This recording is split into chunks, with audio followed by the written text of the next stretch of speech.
मेरा नाम सुरेखा साहू है, पति का नाम नीतू कुमार, सुंदर नगर भिलाई से आए हैं। आप ही हैं? दोनों हाथ हिला दो एक बार। श्री शिवाय नमस्तुभ्यं। एक लोटे जल का क्या महत्व होता है गुरुजी, मैं बताऊं। किसी को हमने पैसे दे दिए थे,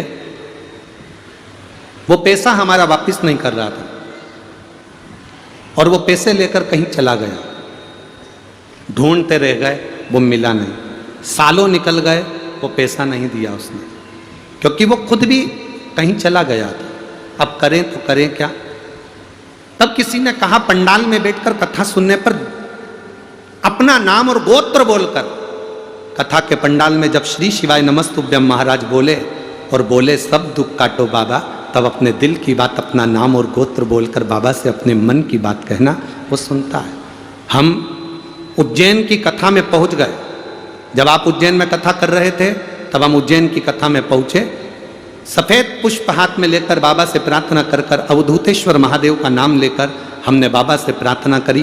कथा के पंडाल में बाबा से कहा, बाबा हमारा पैसा खाकर कोई चले गया, साल भर हो गया, वो मिल भी नहीं रहा और पैसे भी नहीं मिल रहे, आप कृपा करो ना बाबा, जिंदगी की पूरी पूंजी ले गया बाबा, आप दिलवाओ ना। कहकर हम वापिस आ गए। 15 दिन निकले थे गुरुदेव और मोबाइल पर एक मैसेज आया कि आपका पैसा मुझे देना है, और दूसरे दिन उसने मोबाइल से पैसा ट्रांसफर कर दिया और हमारे पास आ गया। हम बाबा को यहाँ प्रणाम करने के लिए आए।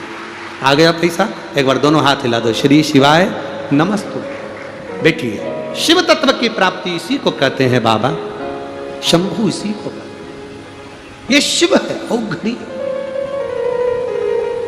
शंकर है। एक पत्र बड़ा सुंदर आया, देखिए।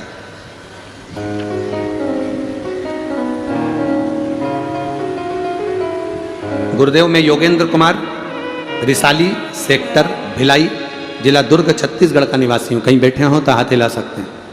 योगेंद्र कुमार, रिसाली सेक्टर भिलाई, जिला दुर्ग, छत्तीसगढ़ का निवासी। गुरुदेव, मैं आर्मी में था। 17 साल भारतीय थल सेना की नौकरी कर कर सेवानिवृत्त हुआ। सेवा छूटने के बाद 17 साल बाद जब मैं घर आ गया, 1 साल पूरा निकल गया, अप्लाई करता रहा कि कहीं सरकारी नौकरी मिल जाए। 2 साल निकल गया, कहीं सरकारी नौकरी निकल जाए, मिल जाए। 3 साल निकल गया, सरकारी नौकरी नहीं मिली। 4 साल निकल गए, सरकारी नौकरी नहीं मिली। तब किसी ने कहा, गुरुदेव, एक तो हम मिलिट्री में नौकरी कर रहे हैं तो विश्वास जल्दी उत्पन्न नहीं होता, पर किसी ने कहा टीवी पर कथा आती है, आप आसन लगाकर कथा को सुनो और टीवी के सामने ही बाबा से विनती करना। जब बीच में श्री शिवाय नमस्तुभ्यं बोला जाए तब दिल की बात कहना। 4था साल था बाबा, नौकरी नहीं मिल रही थी। तब टीवी पर कथा सुनी, बाबा से प्रार्थना करी और बाबा से निवेदन करा, बाबा अगर कहीं कथा होगी तो मैं पंडाल में बैठकर सुनूंगा। टीवी पर कथा सुनी। इतने में भिलाई की कथा होने वाली थी। भिलाई के कथा के पंडाल में जाकर बाबा से विनती करी और बाबा ने 1.5 महीने के अंदर बाबा की कृपा से मेरी नौकरी बैंक के अंदर लगवा दी। मैं स्टेट बैंक में, भारतीय स्टेट बैंक में मेरी सर्विस लग गई। मैं बाबा को यहाँ नमन करने के लिए आया। कहीं बैठे हो तो हाथ हिला सकते हैं, जहाँ भी बैठे हो। श्री शिवाय नमस्तुभ्यं। शिव तत्व की प्राप्ति इसी को, हम दिल से उसको पुकारे तो हम मन से कहें।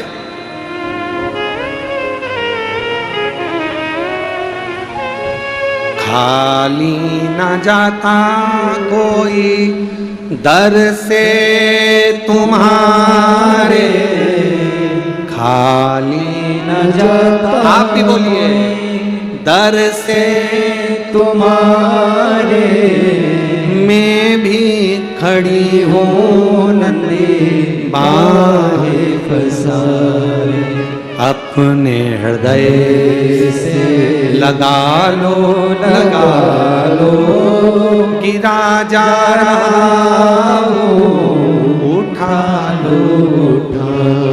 आप दिल से जो प्रार्थना करते हो बाबा दिल से सुनता है, दिल से सुनता है।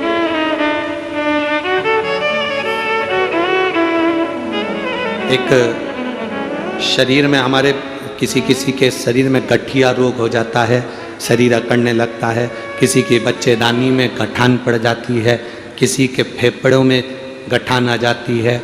कभी मौका मिले तो 26 अक्टूबर से जो अहमदाबाद गुजरात में जो कथा होगी 2 बजे से 5 बजे तक टीवी पर आएगी, उसको सुनना।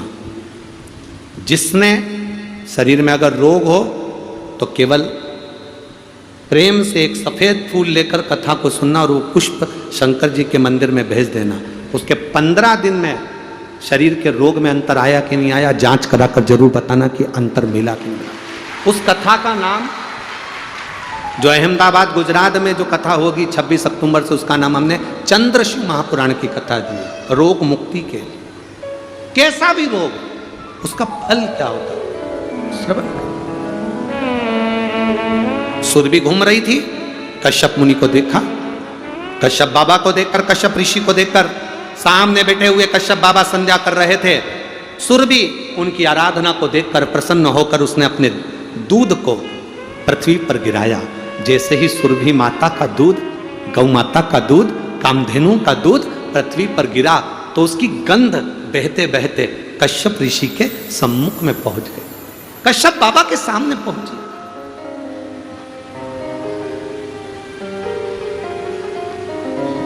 कोई कोई गाय ऐसी होती है, एक व्हाट्सएप पे हमने गुजरात की एक गाय को देखा था, शंकर जी के मंदिर में जाती है, शंकर जी के मंदिर का प्रसाद खाती है।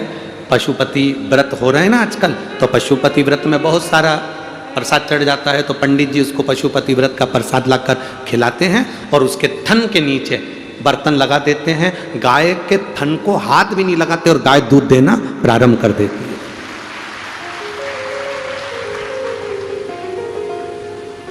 ऐसी कैसी हमारी भी सीहोर गौशाला में राधा है, उसका नाम है राधा, वो भी ऐसी है। बस गौशाला में हम पहुँचे और आवाज़ लगाया राधा, जो राधा कहा तो जब अगर हमारे तो ग्वाले उन कहते हैं गुरुजी आप राधा मत बोला करो, पूरा दूध निकाल देती है फतर पर। राधा जब बोला करो जब हम बर्तन नीचे लगा दें, तो जैसे ही चमके चिल्ला दिया राधा, और बस उसने देखा और दूध की धार लगा। सुरभि ने अपना दूध पृथ्वी पर दिया, दूध दिया तो गंध कश्यप मुनि के नासिका तक पहुंची। कश्यप मुनि का नियम था, भगवान को जब भी कुछ देते थे जो उनको अच्छा लगता था वो शंकर जी को दे देते थे। कश्यप मुनि को वो गंध अच्छी लगी तो उन्होंने संध्या करते करते भगवान शिव को गाय के दूध की गंध शंकर जी को समर्पित कर दी, दिल से दे दी कि भोलेनाथ ये तुम्हारी है, ये तुम्हारी है, दिल से दे दी।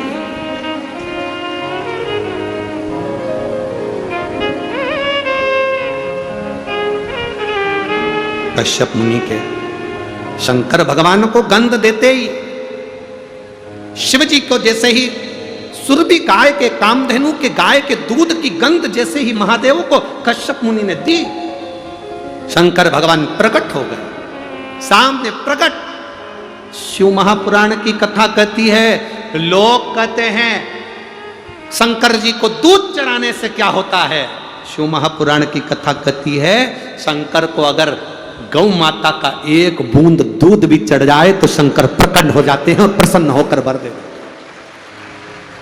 कश्यप मुनि ने दूध नहीं दिया है, कश्यप मुनि ने कामधेनु गाय का, सुरभि गाय का दूध नहीं दिया। कश्यप मुनि ने तो केवल गंध आई थी, उस गंध को शंकर जी को दे दी थी। गंध शिव को दी और वो गंध ओम, महामृत्युंजय मंत्र का स्मरण करते हो, ओम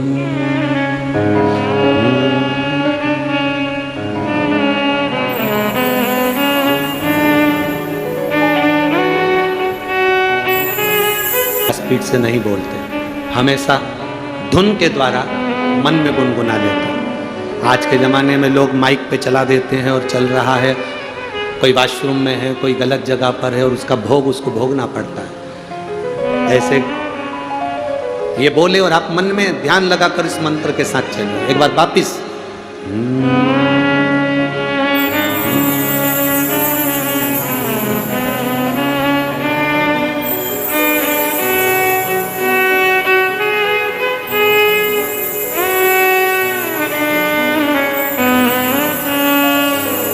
अब शिव को गंध मिली, शंकर प्रकट हो गए। कश्यप बाबा मांगो तुम्हें क्या चाहिए। कश्यप जी कहते हैं मैंने आपको जो गंध दी है वो मांगने के लिए नहीं दी, मुझे अच्छी लगी आपको दे दी।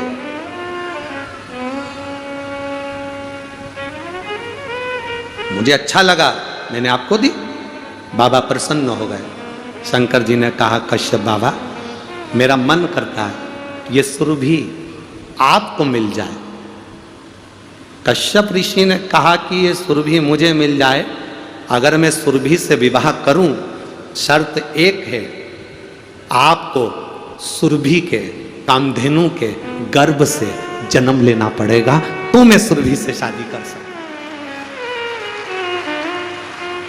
शंकर भगवान प्रसन्न होकर कहते हैं सुनो कश्यप ऋषि, तुम मेरे कहने पर अगर सुरभि से कामधेनु से विवाह कर रहे हो तो ये शिव सुरभि के गर्भ से 11 रुद्र अवतार के रूप में प्रकट होगा।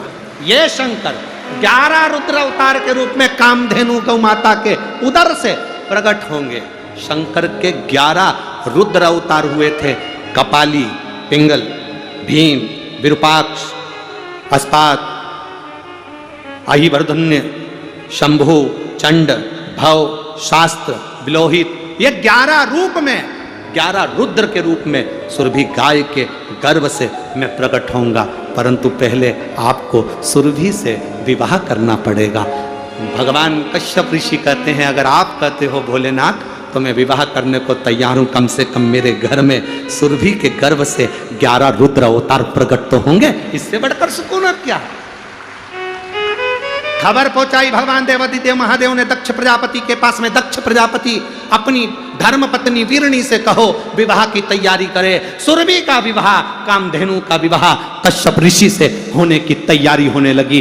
चारों तरफ आनंद होने लगा, पूरी पृथ्वी सजने लगी, पूरी पृथ्वी पर श्रृंगार होने लगा और गौ माता को हल्दी लगने लगी। आज गौ माता को हल्दी लग रही है।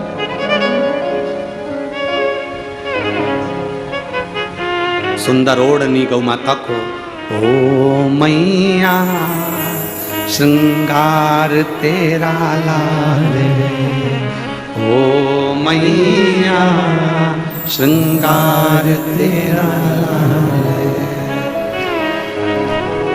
चूड़ा भी लाल तेरी चुंदड़ी भी लाल है। मेरी माताएं सब बोलो, चूड़ा भी लाल तेरी चुंदड़ी भी लाल है, ओ मैया श्रृंगार तेरा लाल है, ओ मैया श्रृंगार तेरा लाल है, ओ मैया श्रृंगार तेरा लाल है, ओ मैया श्रृंगार तेरा लाल। सिंदूरा भी लाल तेरी बिंदिया भी लाल है, सिंदूरा भी लाल तेरी बिंदिया भी लाल है, ओ मैया श्रृंगार तेरा लाल है, ओ मैया श्रृंगार तेरा। महाराज श्रृंगार करने लगे। पूरी दक्ष प्रजापति की नगरी आज सजी है क्योंकि माँ कामधेनु सुरभि का मंगल विवाह आज कश्यप बाबा से होने जा रहा। आनंद छाया पूरी नगरी में, सुख समाया पूरी नगरी में।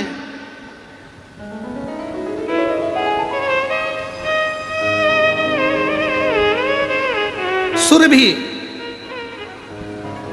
अपने पिता दक्ष प्रजापति से गले लगकर कहती है, बाबुल क्या मैं आपको भारी लग रही हूं जो मेरा विवाह कर रहे हो? क्या मैं आपको भारी लग रही हूं? दक्ष प्रजापति कहते हैं ये जगत की रीति है बेटी, बाप के घर में बेटी रहती है उसको शादी कर कर विदा करना पड़ता है। कुंवारी रहती है तो बाप के ऊपर ना जाने कौन सा भाव प्रकट हो